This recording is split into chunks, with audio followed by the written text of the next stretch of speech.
मेरा नाम मुकेश जैन है और धर्म रक्षक श्री दारा सेना का मैं अध्यक्ष हूँ। 2020 में जो जगन्नाथ महाप्रभु के रथ यात्रा पर सुप्रीम कोर्ट में जो याचिका सुप्रीम कोर्ट ने जो रोक लगाई थी, उस पर पुलिस का कहना है कि मेरे मोबाइल से एक व्हाट्सएप संदेश गया जिसमें लिखा हुआ था कि दारा सेना अध्यक्ष मुकेश जैन ने आह्वान किया है कि श्री शरद अरविंद बोबड़े को उसके घर पर जूते मारने चलना है क्योंकि उसने रथ यात्रा पर रोक लगाई है। आज मेरे ऊपर यहाँ पर एक ही अपराध में 4 मुकदमे दिए गए हैं, जबकि हिंदुस्तान का कोई भी कानून ऐसा नहीं है जो एक अपराध में 4 मुकदमे देने के लिए कहता है। किंतु मेरे साथ इतना बड़ा अन्याय हुआ है। उधर जगन्नाथ रथ यात्रा को सुप्रीम कोर्ट ने मंजूरी दे दी, किंतु मुझे गिरफ्तार किया गया, मुझे 14 महीने बालेश्वर जेल में रखा गया। ये सब मतलब ठीक नहीं है। इसके पीछे कौन है, क्या लगता है? देखिए, मेरी जिसमें दिल्ली से मुझे गिरफ्तार करके लाए, पहले तो मुझे दिल्ली में मुकदमा दिया गया। सीआरपीसी की धारा 179 कहती है मुकदमा वहाँ चलेगा जहाँ घटना घटित हुई है या वहाँ चलेगा जहाँ परिणाम निकला। यहाँ कोई परिणाम नहीं निकला उड़ीसा में, एक ही जगह मुकदमा दर्ज होना है। किंतु मेरे ऊपर सारे सीआरपीसी, आईपीसी सबको बोबड़े साहब भूल गए हैं।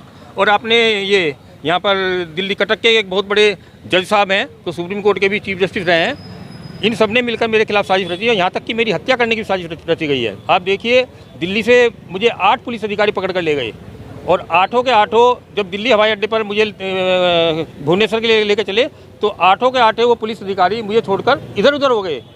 मैं देखता हूँ मुझे तो यहाँ तो कोई भी नहीं है। 10 मिनट बाद उनका एक अफसर आता है, शायद वो एसपी था, वो कहता है कि तुम इसको छोड़कर चले गए, ये भाग जाता। मैं कुछ समझा नहीं। बाद में जब मेरा कुत्ता मर गया, मुझे जेल में ला के डाल दिया बालेश्वर, तो 1 महीने बाद मेरे बेटे का फ़ोन आया कि पिताजी आप शेरू मर गया है। तब जेल में सब लोगों ने कहा कि तुम्हारे पर तो जैन साहब मौत का संकट है। तब मैंने सारी कड़ियाँ जोड़ी, तब पता चला कि मेरे खिलाफ एक 66 है ITF की 66 जो आतंकवादियों पर लगाई जाती है, जो वो भी जो कंप्यूटर हैक करते हैं, कंप्यूटर में वायरस डालते हैं, वो एक धार लगा रखी है। और उस खाली इतना ही नहीं, उसकी जरूरी सेवाएँ रुके, लोग मरे। मेरे व्हाट्सएप मैसेज जूता मारने का संदेश था, कोई मरा नहीं, कोई कुछ नहीं हुआ, 66 टैप लगा दी। पर सीआरपीसी की धारा 46(3) कहती है कि यदि कोई व्यक्ति पुलिस अभिरक्षा से भागता है, पुलिस की गिरफ्तारी भागता है, तो पुलिस उसको गोली नहीं मांगती जब तक उसके ऊपर कोई ऐसा मुकदमा ना दर्ज हो जिसमें आजीवन कारावास की सजा हो। तो ये सब मेरे खिलाफ दीपक मिश्रा जी ने, बोबड़े साहब ने मेरी हत्या करने की साजिश रची है। और आज मैं जिंदा हूँ ये क्योंकि मैं उन टुकड़े गैंग के खिलाफ लड़ रहा था, जो लोग प्रधानमंत्री मोदी की हत्या करने की साजिश रच रहे थे। और सुप्रीम कोर्ट के जज कह रहे थे कि ये तो प्रेशर कुकर की सेफ्टी वाल्व है, किंतु आज वो सारे के सारे जेल में। गौतम लड़का राव, ये मतलब एक अन्याय हो रहा है। आप देखिए, सीआरपीसी की धारा, वो भारतीय संविधान का अनुच्छेद 20(2) कहता है किसी व्यक्ति को एक अपराध के लिए एक से अधिक बार अभियोजित दंडित नहीं किया जाएगा।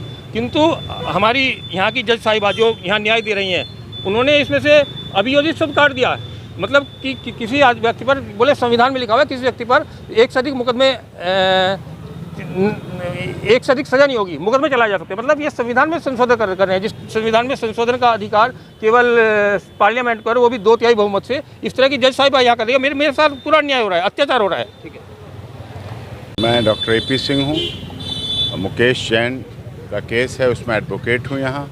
और हिंदू धर्म रक्षक दारा सेना के अध्यक्ष जो हैं मुकेश जैन, दारा सिंह जी के मैटर में भी यहाँ छुड़ाने के लिए उनकी सम्मानपूर्वक रिहाई हो, क्योंकि दारा सिंह को 22.5 साल जेल में हो चुके हैं।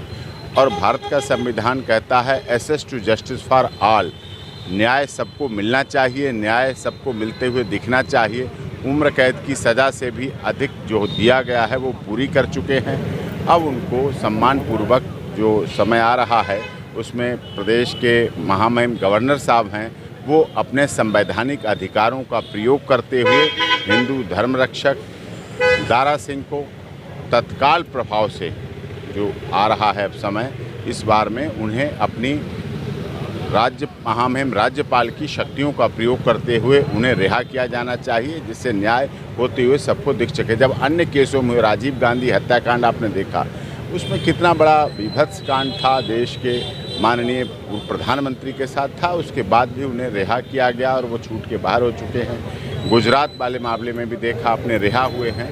तो जबकि इस पर आरोप तो दारा सिंह पर सब आरोप थे, झूठे हैं। और पूरी तरह से इसको केवल हिंदुत्व होने के नाते, हिंदुओं की लड़ाई लड़ने के नाते इसे गिरफ्तार किया था, ये मामला है। और दूसरा, मुकेश जैन के ऊपर जो इस तरह से भगवान जगन्नाथ जी की रथ यात्रा के संबंध में जो इन्होंने याचिका माननीय सर्वोच्च न्यायालय में लगाई थी, उस संबंध में जो केस हुआ था, वो केस एक अपराध के लिए 4 केस हुए, चारों अलग अलग हुए।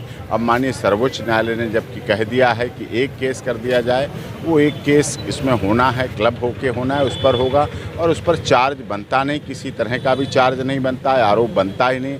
जितने महीने की उसमें सज़ा है, जितने महीने की सज़ा की बात की जा रही है, उससे अधिक की सज़ा मुकेश जैन उड़ीसा की जेल में काट चुके हैं और वो केवल मिसयूज़ है। उसके बाद भी इनके ऊपर ये आरोप है, तो अगर इस पर कोई भी किसी तरह के आरोप या हमारी एप्लीकेशन या हमारी याचिका माननीय अदालत द्वारा जहां सुनवाई चल रही है वो अगर मान्य नहीं होगी, तो हम निश्चित तौर पर उसमें प्रॉपर ऑनरेबल डिस्ट्रिक्ट कोर्ट में, ऑनरेबल हाई कोर्ट में, जहां भी हमें लीगल रेमेडीज़ मिलती है, जो लीगल रेमेडीज़ हमें उपलब्ध है, उसके आधार पर मुकेश जैन की तरफ से हम वो याचिका उपरोक्त उच्च न्यायालय में फाइल करेंगे, जिसके आधार पर न्याय मिल सके। एसेस टू जस्टिस फॉर न्याय मिलना चाहिए। इनका अपराध इतना था कि भगवान जगन्नाथ प्रभु की रथ यात्रा, भगवान जगन्नाथ जी पूरे उड़ीसा के ही नहीं, पूरे देश के नहीं, पूरी दुनिया की आस्था और श्रद्धा का केंद्र हैं और आस्था और विश्वास के साथ कभी भी किसी को खिलवाड़ किसी कीमत पर नहीं करना चाहिए। बड़ा इशू होता है, सेंसिटिव इशू होता है। इन्होंने उस यात्रा के लिए संघर्ष किया और भी उन्होंने कई कार्य किए सामाजिक, दिल्ली में पटाखों के लिए, हिंदुत्व के लिए, उसके लिए भी कार्य करें। इसकी वजह से एंटी सोशल एलिमेंट्स जो असामाजिक तत्व हैं समाज में, वो इनको इस तरह से हरासमेंट करके झूठे केस दर्ज करा रहे हैं, जो कि इस पर पाबंदी लगनी चाहिए और माननीय अदालत को इस पर संज्ञान लेकर जो झूठे केस लगाए गए हैं वो डिस्चार्ज होने चाहिए, जिससे ये बरी हो सके।